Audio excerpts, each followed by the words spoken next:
grew up in Hawaii first, and then on a tiny little island in Micronesia called Saipan. It's not that island, it's the one at the back.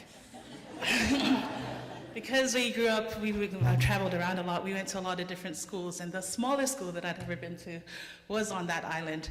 We had like 40 students, and 35 of them were Korean, so I was K-popping it long before that was even a thing.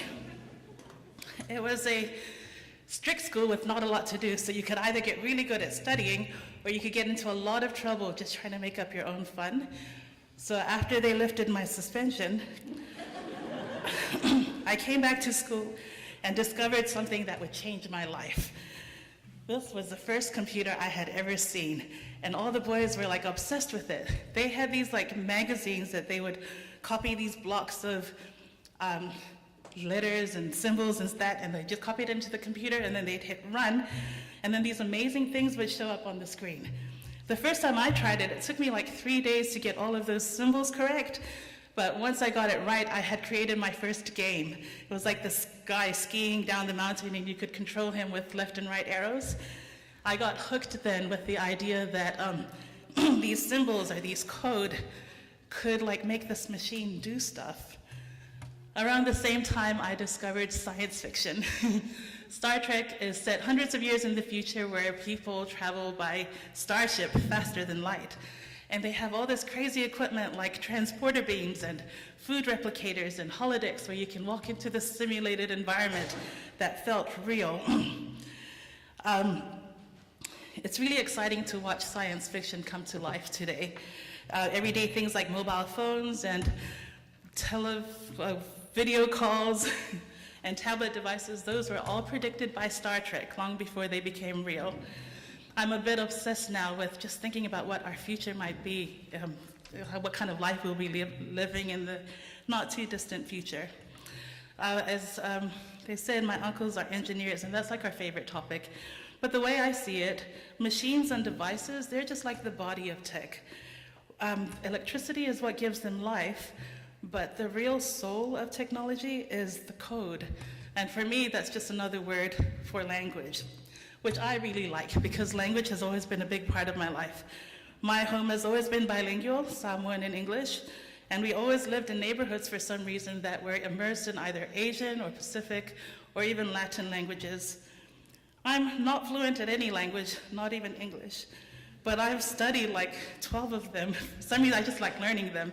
So Greek, French, Mandarin, Japanese, studied all of them.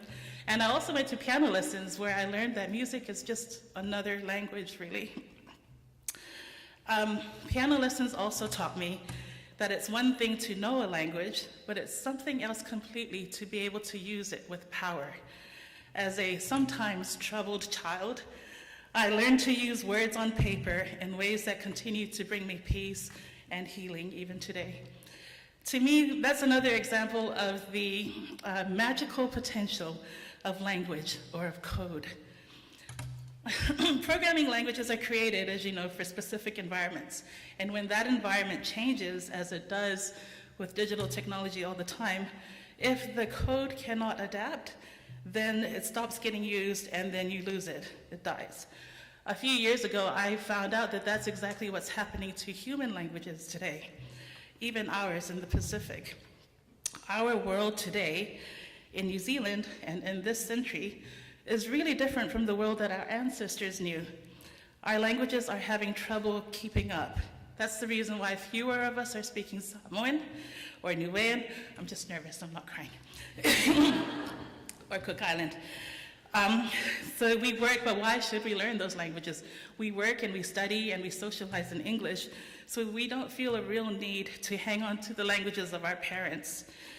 The problem is, if code is the soul of technology, what do you think will happen to our culture and our sense of identity if we lose our languages?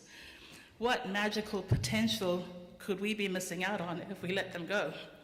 This is the dilemma that keeps me occupied for a lot of my days. I am the founder of Manaui Media Limited, a startup that's all about preserving the languages, the culture, the stories, and the wisdom of Pacific people. Our big idea is to use technology to somehow recreate the environment where people, that teaches, not just teaches, but compels people to really keep their languages alive. What does that mean? Well, we're working on it. But this is a huge job that we know that we can't do by ourselves. So what we've been focusing on recently is just building a community around this vision. Last month, we launched our digital publication called Manaui, the People of Oceania. So please check it out. It's Manaui, MANAUI.com. So far, we've got lots of food on there. There's lots of Pacific food, real recipes that we've actually tried, and we've actually taken photos and taste tested for you.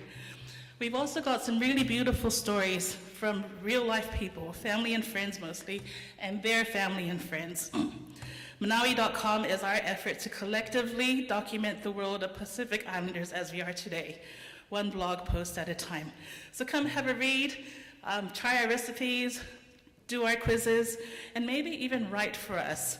By getting involved, you're helping us to understand our people, which has to happen before we can have a hope of saving our languages. I'm not much of a coder anymore. These days, my geeky superpower is in digital marketing. I love using data and words to influence the behavior of people online. I'm also a forever student, taking my whole language and computer thing into the field of computational linguistics.